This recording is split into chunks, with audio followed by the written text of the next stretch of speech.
Have you ever wondered why the BMW X3 has been one of the most popular luxury SUVs for over 2 decades? While everyone talks about the big names like the X5 or X7, the X3 quietly became the backbone of BMW's SUV success story. Today we're going deep into everything you need to know about the BMW X3. From its humble beginnings in 2003 to the latest 2024 model, we'll cover the good, the bad, and everything in between. Whether you're thinking about buying one or just curious about what makes this SUV tick, stick around because we've got a lot to cover. By the end of this video, you'll know exactly why the X3 might be the perfect SUV for your needs, or why you should look elsewhere. Let's start with a quick history lesson because understanding where the X3 came from helps explain why it's built the way it is. Back in 2003, BMW launched the first generation X3 at a time when luxury compact SUVs weren't really a thing. The market was dominated by big, truck-based SUVs that drank gas like crazy and handled like boats. BMW saw an opportunity to create something different, an SUV that drove like a car but had the space and capability people wanted. The first X3 was built in Austria by Magna Steyr, not in BMW's own factories, which was unusual for the brand. It was based on the 3 Series platform, which gave it that sporty BMW driving feel that car enthusiasts loved. But here's the thing, that first generation had some serious problems. The ride was harsh, the interior felt cheap compared to other BMWs, and reliability wasn't great. BMW learned from these mistakes though, and when the second generation launched in 2010, it was a completely different animal. The second Gen X3 was built in BMW's own factory in South Carolina, and the quality improved dramatically. They softened the ride, improved the interior materials, and made it more fuel efficient. This is when the X3 really started to take off in terms of sales.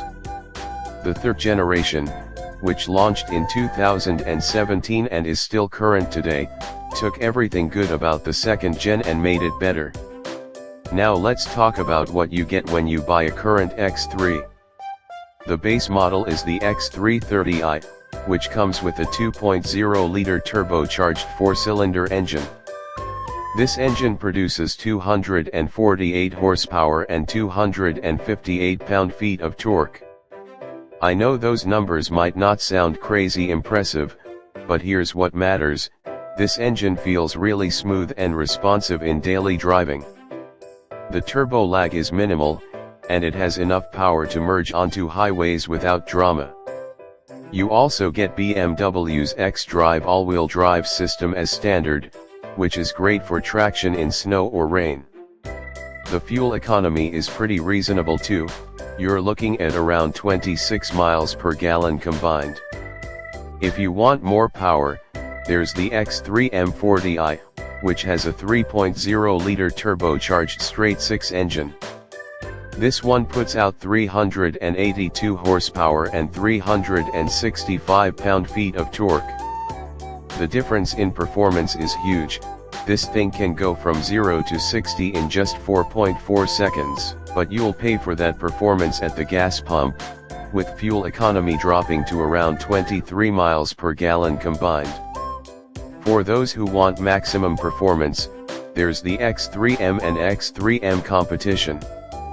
These use a twin-turbo 3.0-liter straight-six that makes 473 horsepower in the regular M and 503 horsepower in the competition. These are seriously fast SUVs that can keep up with sports cars, but they're also significantly more expensive. Now let's talk about what it's actually like to drive an X3. The steering is precise and well-weighted, which makes the X3 feel more like a tall car than a traditional SUV. You can take corners with confidence, and the body doesn't roll around like you might expect from an SUV. The brakes are strong and give you good feedback through the pedal. One thing BMW does really well is making their cars feel connected to the road, and the X3 is no exception. The ride quality strikes a nice balance between comfort and sportiness. It's firm enough that you feel in control, but not so stiff that every bump beats you up. If you get the adaptive suspension, which is available on higher trims, you can adjust the firmness to match your mood. Inside the X3, you'll find BMW's latest interior design and technology. The dashboard layout is clean and driver-focused, with a large touch screen that handles most of the car's functions. The seats are comfortable and supportive, with good bolstering that keeps you in place during spirited driving. The front seats have plenty of adjustment, so finding a good driving position isn't hard. The back seat has decent space for adults, though it's not as roomy as some competitors. 2 adults will be comfortable back there, but 3 might be a squeeze. The cargo area is a good size for this class of SUV, with about 28 cubic feet behind the rear seats. Fold the seats down and you get over 62 cubic feet, which is enough for most people's needs. One nice touch is the power tailgate, which comes standard on most trims. Now let's talk about technology, because this is an area where BMW has made big improvements. The latest X3 comes with BMW's iDrive 7.0 system, which runs on a 10.25-inch touchscreen. You can control it through the touchscreen, voice commands, or the traditional rotary controller. The system is pretty intuitive once you get used to it, though there is a bit of a learning curve. Apple CarPlay comes standard, which is great, but Android Auto is still not available, which is frustrating for Android users. The optional Harman Kardon sound system sounds really good, with clear highs and decent bass.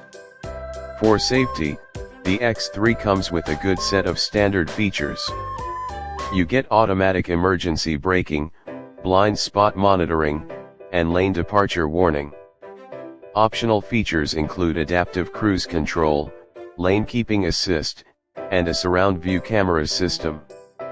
These systems work well and aren't too intrusive in their operation. The X3 has earned good safety ratings from both the IIHS and NHTSA, so you can feel confident about protection in a crash. Let's talk about reliability, because this is something people always ask about with BMW. The current generation X3 has been pretty solid in terms of reliability. BMW has worked hard to improve their reputation in this area, and it shows. The engines are generally reliable, and the major systems don't seem to have widespread issues.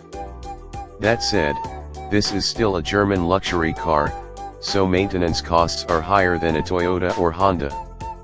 You'll want to budget for higher oil change costs, and repairs can be expensive if something does go wrong.